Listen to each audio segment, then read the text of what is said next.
Welcome back to Grave Walking with Poe, Part 2.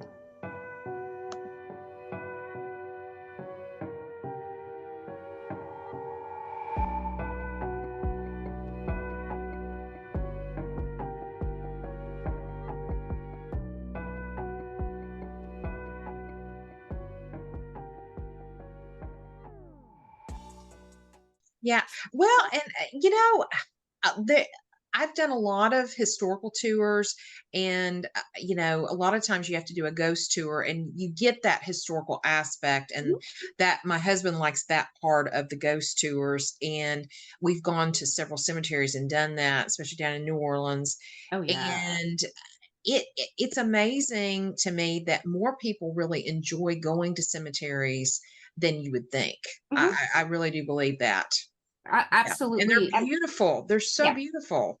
and I'm all for the ghost tours because they like even with my class, it's a way to trick people into some history. Yes, And, yes. and for me, like oftentimes when I'm on, one of those walking tours, whether it's a ghost tour or just a historic tour, there's always like a little bit of like, oh wait, that just piqued my interest, and now I'm gonna go look for some more information. it, Absolutely. it triggers your own type of want, like you're saying. It triggers your want to know more.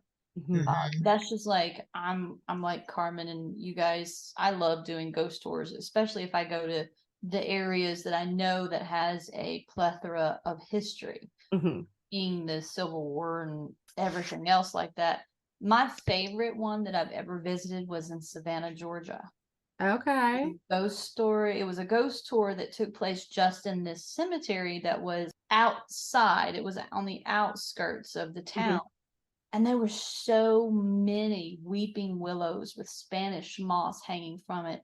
And Mm. we did it like at dusk, and there was a storm coming in. And there was this one monument that was an archway type of Was it monument that was was in. it Congregational? Is that the one that's in the middle of the city? Or uh, is it Colonial? Like, I can't remember. Colonial. It's It's colonial. Colonial. Okay, Yeah. Colonial Cemetery. Yeah. I love that cemetery. So cute. Yes. And it was so weird because we were walking down the middle and that archway was right there. That storm, a lightning strike came down and it got right in the middle of that archway, and it was just phenomenal. The, Wow. the timing and everything. This is the what is the woman's name? Wilma, the she was the runner. Wilma Rudolph. Yes, Hmm. her she's buried there. Okay. Oh, it Okay. may not be colonial, but this is the cemetery that she's buried in because there is a monument that is a bronze statue of her Mhm. at the gravesite. So, Okay. yes, and that was kind of what I was reading when I was reading your story about each one of these. I was kind of picturing it when I'd go on these tours and Yeah. walking through the grave. And it's kind of like getting part of history that you're being put back into that era, and Mhm. you're following, and you're trying to think, oh, what did, how old was Poe when this person died? What was he feeling? What could have inspired some of his work by their deaths or who they were? So, Mhm. I Oh, mean, it yeah. was very inspirational. That's what I when tried. you're when you're talking about like the magical moments too, like I was thinking about not only the letters but my own experience, because I have the grave reflection section Wow. where I and love I that part. I love that part. thank you. I mentioned Elizabeth Rebecca Herring Smith, and when I found her grave, so Loudon Park Cemetery is ginormous. I mean, they've sort of, continued adding to it. And when I Hmm. pulled up, I had a video on Facebook because this horse-drawn hearse carriage was leaving like the cemetery, and I was like, what century am I in? And Oh my gosh. right at the same time, I was like, this is going to be an amazing visit. So I knew her section, but I didn't know exactly where she was, buried. And she was a little bit away from sort of like the congested family plots and down kind of on the side of a hill, and her grave marker was broken. So I had been, doing hunting in this little section, and when I found her marker, I kid you not, the church bells started playing Ave Maria. And I Wow. don't remember if I put that in the book, but You did. I remember reading that. Yes. Yes.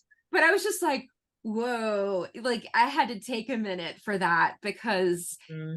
I felt like I was helped, and probably the raised Catholic girl in me, my dad always says like there's a little bit of magic out there. And Yeah. so but I do felt, sometimes I felt like I was helped in, when I was trying to find someone. And Mhm. That's very cool. And yeah. It I was really telling is. Carmen that researching that far back into history, even though it's only been 200 plus years, it's really difficult that I've found, especially in genealogy, because of the times if they didn't keep correct records, or if they didn't spell the Mhm. names correctly, or if they weren't connected correctly, it's like a a bomb went off, a nightmare of trying to figure out who gets where. So Mhm. when we were talking, I was like, I wonder how long it took her for this full process. I Yes. was going to ask you, from beginning to end, from research and everything,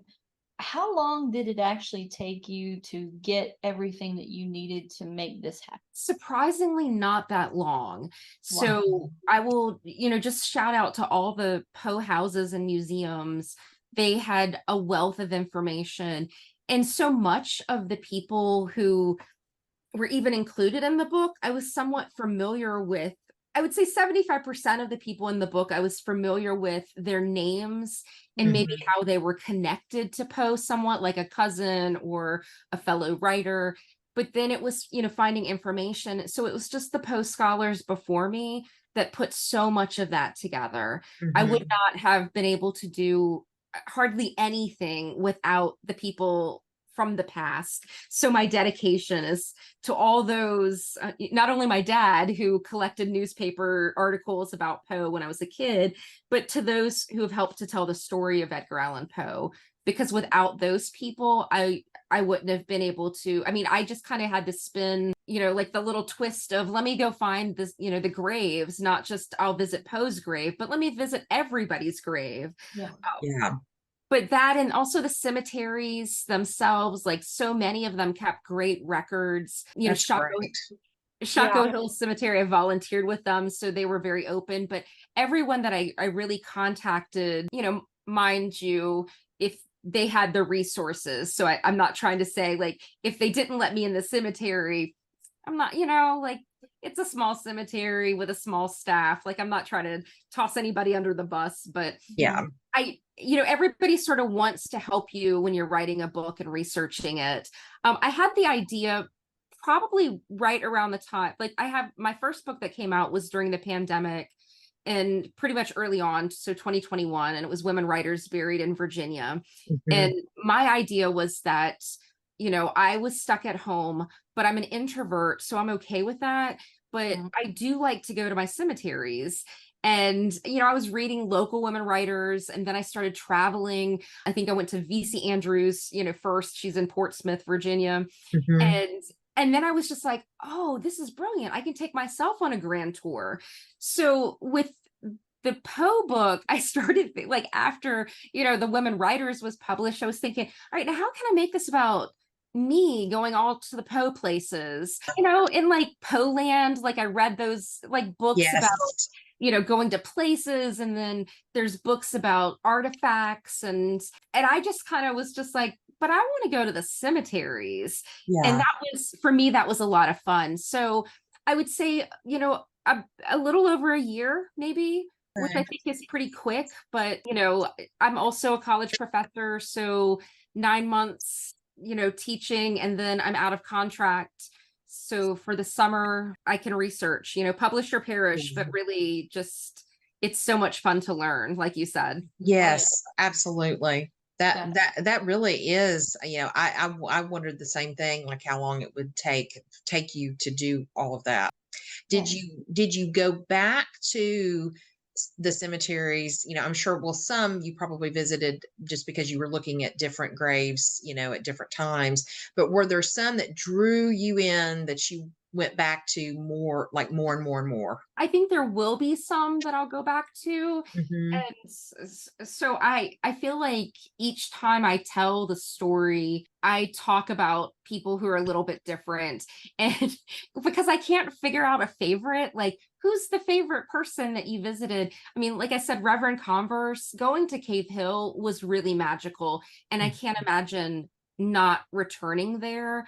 I met Mhm. some amazing people with their, history, society, like outside of Louisville, and who were so gracious. Like there was a woman's tour that they weren't giving, and they sent me all of their notes, Oh, which I'm like, wow. who does that? Like that's That's amazing. And I'm like, amazing. I know, like, can you publish this into a book? And they're just like, no, Yeah. I don't have time for that. Oh my gosh. Right. So so it was a lot of, it was a lot of the personal connections too, like connecting with the people, connecting with, the graves. And then I continually talk about PP Cook having the sexiest gravestone. And for me, that was one of my favorite. It's Burwell Cemetery, and it's in Millwood, Virginia. So it's the western part of the state. And I didn't know who Philip Pendleton Cook was. He was a poet the same time that Poe was a poet. They wrote for the Southern Literary Messenger, and I talk about, so you might be more familiar with him there. But he just wrote these beautiful letters that I could have read all day. And then also shout out to Hiram Haynes. So that's connected to Poe's wedding, like his honeymoon Yes. in in Petersburg. Like Hiram Haynes can also write a really sexy letter to his lady. So Wow. Nice. Oh, wow, that's cool. but Cook's grave was so beautiful, and it's sort of the shape of it mimics the lyre, and Mhm. it was a really, really beautiful day. It was cool. So he's got this poem that's really known for fall weather, and I was like, it's okay, it's similar. But then I read it, and I was just having this moment, and I've shared with just a few people, but I did not put it in the book, that all of a sudden the wind blew, and this puff of, I have no idea, but I was so allergic to it, about Wow. right from the trees. Like I could see it coming, almost like little dandelion seeds, Uh-huh.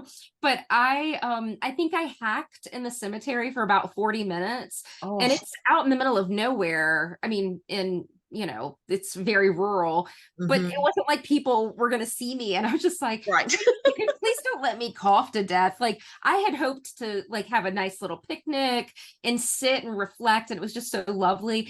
And it cracked me up too, because Yeah. I was having a moment with this author and just laughing, and what a good time to have, like, Oh, when yeah. so Oh, I know. Did Other than wanting to try not to choke to death and eh, die, yeah, you're in the exactly. right spot if you're in a cemetery, but you don't want that to happen, Oh, yeah. the spring allergens, man, like Oh, that yeah. Oh, don't even get us started. Down here in Tennessee, it's bad. yeah, It's a yeah, real problem. yeah. Well, I was gonna say, talking about kind of unusual things, did you have any other, like, experiences that were unusual, or, like, maybe being at a grave for, I don't know how long you spent, like, at each grave, probably depended on the time of day, weather, things like Mhm. that, but did you have anybody, like, come up to you and talk to you? We were kind of interested in, because you just never know who Yeah, you're gonna run into, yeah. and that kinda thing. My first job was working at a theme park. So Mhm. I naturally have this, I see someone who looks lost and I'm going to help them. Yeah. And whenever I'm in local cemeteries, if someone looks lost, I'll come up and say, do you need a map? Because I usually have maps in my car, some of the larger places, Yeah. but I'm always trying to help people. But some people did ask questions. One, Greenmount Cemetery, there's two, Nelson Poe and John Pendleton Kennedy are buried there. Mm. And they also have Elijah Bond, who is, known for patenting like the Ouija board, what would become the Ouija board, the spirit board. Mhm. So I think it's the Spirit Board Society has put a Okay. grave marker there. So they're very cautious about people, taking pictures. And so I'm like looking, I'm like wandering around looking for, I think Kennedy's grave or someone else. And they were just like, Okay. are you looking for Bond, the Ouija board? I'm like, no, like nothing that weird. Thank you. I've already seen Not that. Like, today. I haven't looked so for him today. Sorry.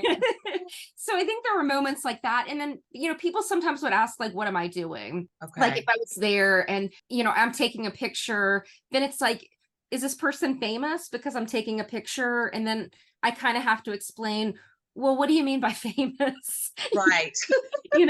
During their time, absolutely. Like, but I get really excited about, oh, this is how they're connected. I think it was Sims, William Gilmore Sims, Okay.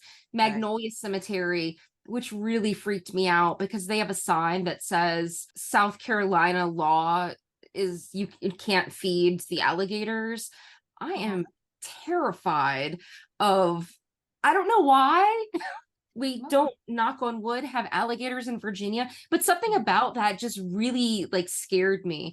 But I okay. was actually at a public park where Sims has a statue, and I was taking pictures of that, and people were asking, like, who is this guy? Like, it just has Yeah. writer. And I was like, Poe said, I was like, Edgar Allan Poe, he said that he was like the best writer like of the time. And they were like, oh. So there were moments like that, but I also did Yeah. have, a few people who were clearly really into the history and, Yeah. Poe fans. Like when I've been in Chaco Hill Cemetery doing anything like cleaning up or, Mhm. tending to flowers, with the Friends of Mhm. organization. Then if anybody has a question about Poe, they're usually like, oh, Sharon's here and she does the tour and she's writing Yeah. this book, and, she will give you all the information that you probably don't even want to know about these people. That's like when I meet some people and, somehow or another, sometimes it ends up, yeah, I have a podcast. And some people that don't know a lot about Poe have heard of him, read him in high school, middle school, or whatever. So tell me like all about Poe. And I'm like, do you have like 10 million years? It's like I Right. could talk about him for days and I don't even, and of course, Jeannie and I touched on so many things, and people ask us too, are you ever going to run out of topics to talk about? And we're like, no, No. Yeah. no. And people to talk to about Hmm. Poe. I mean, it's like we'll never run out. Yeah. So, Yeah. Jeannie, we're locked into this for till death. All right. Well, at least we know that Sharon can come find our gravestones and add us in her book. That's That's right. Yes. that's right. Yes. Goodbye, Poe fanatics. That's right. Who That are would be a also fun book leaders in the too. room. Yeah, Yeah. book Oh, it two. would. It definitely would. Oh my Book two, goodness. Poe fans that have gone off the deep end. There you go. I, Uh, one of the hardest questions I get is always like, what's your favorite work? And Mhm. I sort of do have a favorite, one that I taught fairly often, but it's complicated because I think after this project, there's so many of the letters that I really enjoyed, mhm. and learning about the other people and how they wrote and what they wrote. That was pretty magical. I'm thinking about near the end of the book, or no, not near the end. So a childhood friend of Poe's. Okay. So Robert Matthew Sully, who was a friend of Poe's growing up. And Mhm. one of the things that I found out about him too was that after, Poe's death, he went on and, he was this big like historical like researcher. He was Mhm. into preservation, traveled to Jamestown. So I Right. really loved like how he depicted his description of seeing the ruins of Jamestown and seeing Mhm. the cemetery. So much of, like what I learned was not just like who knew Poe, but who helped make this person, who he was. Yeah. I don't know if that makes sense, but It all of these does. people they were just amazing people, and even the foes that I have in there, I liked them too. Oh, So yeah. Well, Oh, and it goes into the whole aspect of every person that you may have met along the way has had some type of touch upon your life that you may Yeah. not even know. And it's like I was talking to Carmen about, learning about these people you'd put in your books and all that. And I was like thinking, I wonder how many of them that actually spurned Poe's particular poem or story at that time, how many of them actually were influential to his writing, but nobody knows because he may not have put them in there, or nobody. But as you said, every little person that we've come across, whether family, friends, or foes, have had some impact on our lives. So, and that's one of the things about your book that was spurning my thoughts, going, I wonder if this person is what this poem might be about. Yeah. So, And he changed the name to protect the innocent or guilty. yeah. But I think himself. in so many of his poems too, like, scholars will fight in words about who it's actually written to or for. Yes. But I think it changed. And I think it's, he often wrote about the ideal woman for him, which, sometimes were the ladies on my shirt, like, Yep. Laura, Ligeia, Berenice, Annabelle Lee, Exactly. Morella. So but I don't think they were any one woman. So I like to think, Jeannie, what you said is like, just as we're connecting to each other, how are we influencing, how are you influencing me now? How am I influencing you? People that listen to the podcast, how will they be influenced? What will they do next that, will keep passing on? And I think that's the really cool thing about the human connection. And it, it's easy to think, oh, cemeteries for dead people, like, okay, but no, there's so many stories. It's, just, it's an amazing place to go and learn about the people who are there, about the history of the place itself, the history of the stone carvers. Yeah. There's so much there. Yeah, absolutely. And even after they've gone from the mortal plane, so to say, they're still getting their influence into the living, even after death.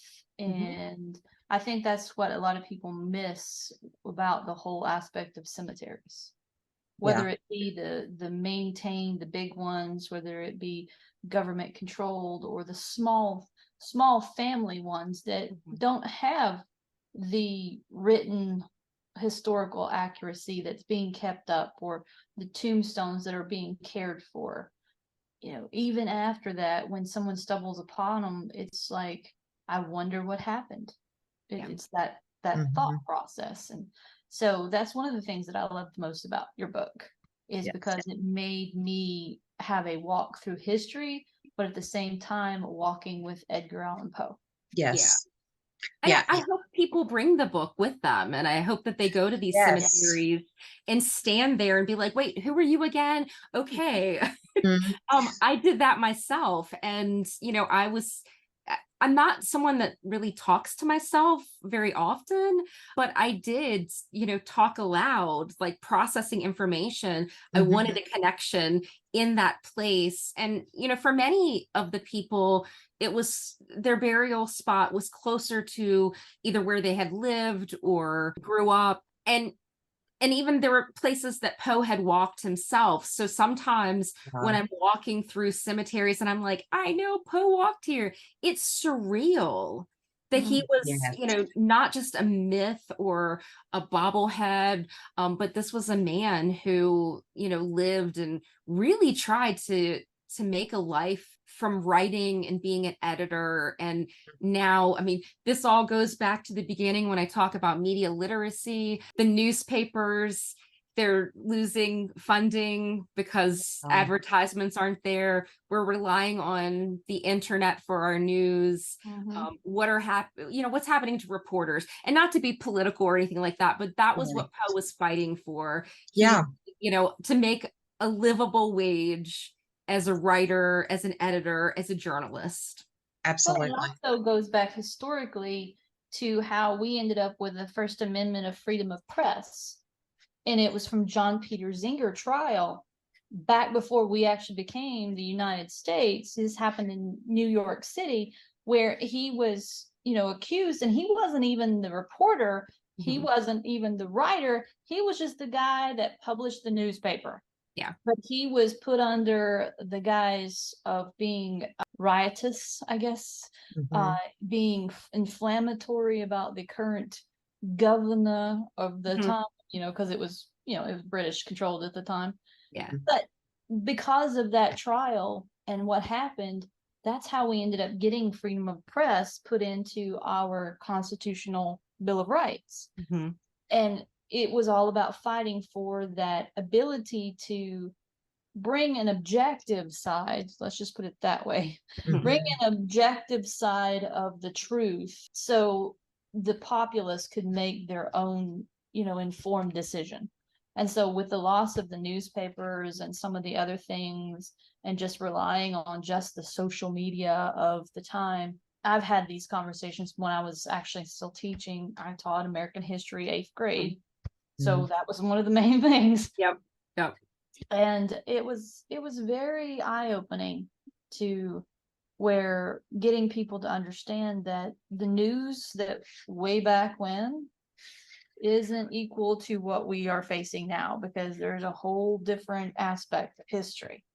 Right. Some of those people that are in those cemeteries, I know you brought up with Patrick Henry in one of your reflections, and I was like, yeah, give me liberty or give me death. Yeah. And then I was joking with Carmen because we both have, middle school. She was the principal of the middle school. I was a teacher. But that one that you said was size matters, exclamation. I was like, oh my goodness, the middle school teacher in me, when I saw that, I went, oh Lord. Yeah. Oh yeah. I taught It's 6th true. grade one year when I was Okay. I taught I did high too. school. 6th But grade one was- year I taught yeah. 6th grade, and Yeah. I had since I'm a deaf educator, I had a self-contained classroom of mostly boys. Oh, wow. Oh, yeah. wow. Wow. Yeah. So We when I knew that you understand. all were teachers, I was like, "Ooh, Oh, yeah, yes. I get Yeah. it." In middle Yeah. school was Oh, Oh. I loved being an assistant principal in middle school. It was probably my favorite of being an administrator, but I love teaching high school. And I decided a couple years ago to go back in the classroom, and so I'm teaching freshman English now. Aw. And the only Poe aspect that's in our curriculum is Annabelle Lee, which I've done several things with and love it. The kids love it. I've added a few extra things that you can kind of like, that they break down figurative language and things. So, because I'm like, Poe's got to stay alive, but the kids still, even in 2023, they love him. They think he's creepy, but because he married his cousin, and so that's really the only creepy thing that they don't like. They love Yeah. everything else. I mean, he the Poes and the Clems did marry their cousins. Yeah, That and a was lot of people did back then. Yeah, and Huh. it wasn't that strange. I mean, it's so strange for us now to think about the age difference, but it was more normalized then, which like we could from a 2023, 20 is it? I was like, wait, I had to think about the year. I know. Like it's hard to look at history from that lens and make any sort of judgments, but yeah, just the context. Yeah, it's like you always have to remember the context. Yeah, right. But he, like one of the great quotes that I had in there was for White, who was the Southern literary messenger. Poe writes in this letter like, "Oh, I knew it was so gruesome and it was horrible, but I got to give people what they want." That's right. That's exactly right. So I don't, we think about him as being this like dark, morose, fella, but he, was in the garden and, seemed like he had a pretty happy disposition when he was in New York and, when things were going well, and just love jokes and satire. Yeah. And yes, absolutely. Yeah. There's a lot of facets to the man. Yes. We've actually discussed either with Poe Unplugged or on our podcast about how the aspects of his writing changed based on how he could have been affected both with the alcohol and with his health. Because Dr. Poe, we went to one of his, what's it called? Pints and Profs and pints. Yes. Yeah. He's a professor and also a descendant. So he had talked about how they have speculated that he suffered from a brain tumor and he had other medical things later on in his life. And maybe that contributed some to his into the macabre, into, you know, the morose and the changing and stuff like that. And because his personality, we can see different aspects of it from different points. Because one of his favorite poems of mine is El Dorado. And I mean, I love just the way it's very small, but it's very succinct, and it talks about kind of like the gold at the end of the rainbow type of thing. So, but it's great to have him still alive.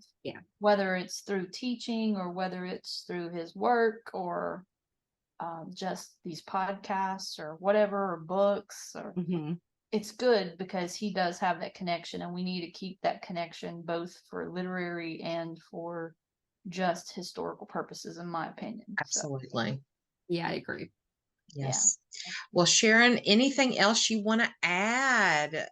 I don't know. I hope that, I hope people will check out my book again. I say, hold it up again. Hold it up Yeah. again. And let's plug it because it's coming out on August 21st. Yes. And is it going to be available on pretty much Amazon or any platform, or you can go through History Press, who is the publisher?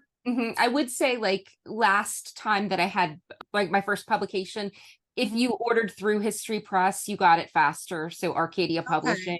Yeah, they have to send it to Amazon, and I think that was, for people who bought it through, that it was just a little bit slower. But also, bookshop. I think it's bookshop.org. You can pick your own local bookstore, and you can pre-order it that way, which helps our booksellers, and kind of just and you it doesn't have to be one from my area. It can be one from your area, which is what I like about that. So very cool. That's really cool. Yeah. What.com. Yeah, because used to we could just go to Books A Million or Barnes and Noble. I know, and now it's Borders. Is there even Borders around? I wrote my doctoral dissertation pretty much in Borders. Oh wow. They had chocolate coffee. It was amazing. It is bookshop.org. And right now it has the number of how much was raised for local bookstores. So I encourage everyone to go to them, and you can pre-order the book. All right. So that's good to know, because we need to keep our local jobs and bookshops especially in order, because libraries, I still miss going to the libraries, but bookstores, oh Lord, like you said, you lived in Borders for your dissertation. I lived in Books A Million through all my master's degree, and all because it was always going straight to the coffee, straight to the Wi-Fi, and just sitting and writing, and just something about the smell of books. Yes. Oh my gosh, yes. As an introvert, that's how we, make friends. We sit there and we read a book, and there's people that walk past, and we're like, oh, I had some human contact today. That's right. Even if they just said, hey, great book, and just kept on going. Absolutely. Interaction done for today. Check. Yes. But yes, thank you very much, Sharon. We enjoyed Sharon, this has been awesome. And just want to also share, definitely check out Poe Unplugged and go register. You can find the link on our website, www.6degreesofpoe.com, and register for the event, because Sharon will be back with us. And we're reading The Premature Burial and having a great discussion. We thought that would be the perfect one to have Sharon read or talk about with us. So I'm so freaked out about that I'm being cremated. I'm letting you know that. Oh, okay. Oh, wow. And not from you, but from Poe, growing up, I absolutely was like, I will not be buried alive. So when you picked the story, I was like, oh, okay. Oh yeah, just learning It's some of the great. history behind the Black Plague Yeah. kind of ruined it for me. The bells, being the bells ringing, and I'm going, you Well, really ring around know the where that rosies when came you from. find out what that's all about. It's like, Yeah, you've ruined my childhood. Yep. I mean, Yep. our childhood was macabre, and Mhm. we didn't even know it. But No, Yep. we didn't. it No. works. But Innocence all right. is bliss. And so our Poe Unplugged is the last Tuesday of this month, which Yes, is August 29th. August 29th at 7 Yes. p.m. Central Central Time. Standard Time. Yes. So please come out, join us, and thank you, Sharon. And we truly, Yes. truly enjoyed having you. Yes. Thank you Thank you so so. much. Thank you. Thank you. And so for that, we are Poe out. out. Like the demons in whose company Afrasiab made his voyage down the Oxus, they must sleep, or they will devour us. They must be suffered to slumber, or we perish. Thank you for listening to Grave Walking with Poe, Part 1. Stay tuned for Part 2.